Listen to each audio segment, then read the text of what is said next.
Operation Bukoli જમણા પાદર બનાસ નદીમાંથી અનઅધિકૃત રેતીનું ખનન ઝડપાયું। 12 ડમ્પર અને ખીટાચી મશીન મળી ₹4.5 કરોડનો મુદ્દામાલ જપ્ત। બનાસકાંઠા જિલ્લામાં ભૂસ્તર વિભાગ દ્વારા એક મોટું ઓપરેશન હાથ ધરવામાં આવ્યું છે। કાંકરેજના બુકોલી જમણા પાદર બનાસ નદીના વિસ્તારમાં ગેરકાયદેસર રીતે રેતીનું ખોદકામ ચાલી રહ્યું હતું।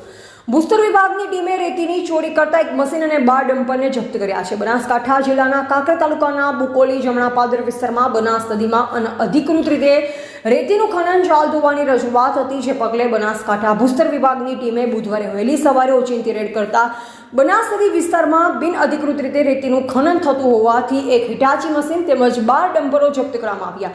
જપ્ત કરાયેલ મુદ્દામાલની કિંમત અંદાજે ₹4.5 કરોડ રૂપિયાથી વધુ હોવાનું અનુમાન છે। ભૂસ્તર વિભાગની ટીમે ખોદકામ કરેલ જગ્યાની માપણી પણ કરી છે અને આ ગેરકાયદેસર પ્રવૃત્તિમાં સંડોવાયેલ લોકો પાસેથી દંડ વસૂલવાની કાર્યવાહી પણ કરવામાં આવશે।